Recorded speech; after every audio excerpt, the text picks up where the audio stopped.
Companies like Chick-fil-A, Ritz-Carlton, Publix, Starbucks, IKEA, the reason that they have consistently great customer service is because they have standard operating procedures.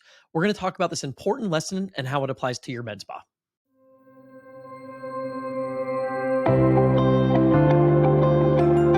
So this is an especially important concept to grasp if you're a practitioner who opened a med spa. You've probably got certain ways that you like to do things, certain ways of communicating with clients, certain ways of providing service that you believe set you apart as a superior provider. And one of your challenges as a business owner, so moving from a practitioner to a business owner, is figuring out how to make sure that that scales. How do you hire a new team member to work the front desk that would do exactly what you would do if you were answering the phone at the front desk? How do you hire another injector to do things exactly how you would do them in terms of client communication and actually performing services? That comes down to developing SOPs. This is something we've been working on as an agency. It's very time consuming. It's not fun, but it's critical to your long-term growth, because what's going to happen if you don't create SOPs, standard operating procedures for your business, is you're going to be training on the fly. You're going to hope that you just hire the right people and that they fit the box that you want them to fit in, without adequately giving them the resources they need to consistently deliver the experience that you want them to deliver on repeat. I love Chick-fil-A. Why can I go to a Chick-fil-A in Phoenix, Arizona, and a Chick-fil-A in Atlanta, Georgia, and a Chick-fil-A down the street here in my house in Nashville and get almost the same exact experience? It's because they've done a really good job of creating standard operating procedures for their business. And most businesses that have really good, consistent customer service at scale have done this. So when it comes to developing SOPs, you want to start in a few places. And I would start mapping the client experience. So when someone calls to inquire about an appointment, what are the rules and the processes that you want someone to follow when they're answering the phone and booking the appointment? How do you want them to answer the questions that people ask? How do you want them to actually answer the phone? What's the first thing that you want them to say? What's the terminology? Back to the Chick-fil-A example. When you leave Chick-fil-A, it's my pleasure. What is the common greeting that people are going to be using when they're answering the phones at your practice? When they hang up the phone, what does that look like? What happens next in terms of patient follow-up before the appointment? What type of information and communication is the patient receiving? When someone comes in for their visit, map out exactly what you want the experience to look like.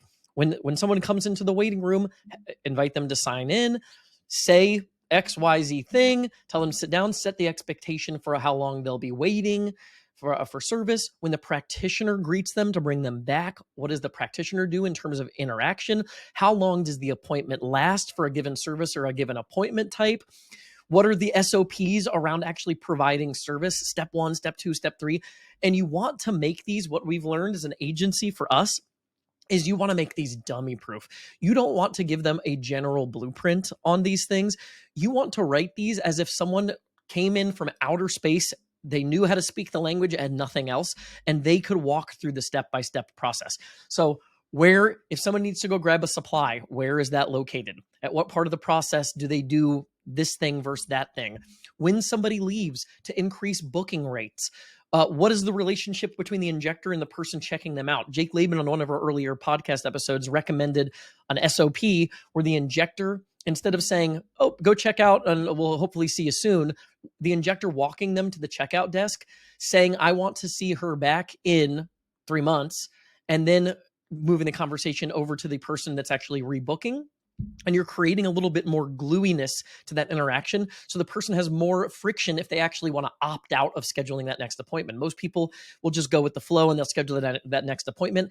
And that's much better than having them leave and hope they schedule the appointment on their own. It's better to have them schedule the appointment now and risk cancellation than to not have them schedule at all. So the SOPs even need to go into what happens when the service is performed and they're exiting the building and leaving. How does the office open and close every day? When you hire new people for each position, there needs to be a detailed SOP on how that position works so that you can do this and scale. When you need to hire the new front desk person, you don't want your current front desk person to have to train the other front desk person over a period of weeks and months to learn the things that they do. You want an operating manual. It's a cheat sheet for everything that person does in every element of their job. And that goes for your entire business. This is critical to providing a great patient experience and performing a consistently high caliber of service.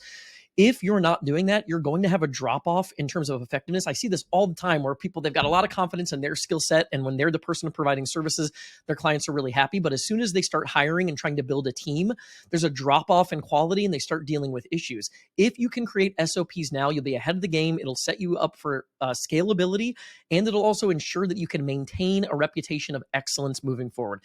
So if you're not developing SOPs, strongly recommend doing that. I'll try to work on some additional resources here, maybe a future podcast episode where we can go a little bit more depth in developing SOPs, or maybe a specific webinar or training. Comment below if you're doing this, how it's impacted your business. And if you're not, strongly encourage you to get started.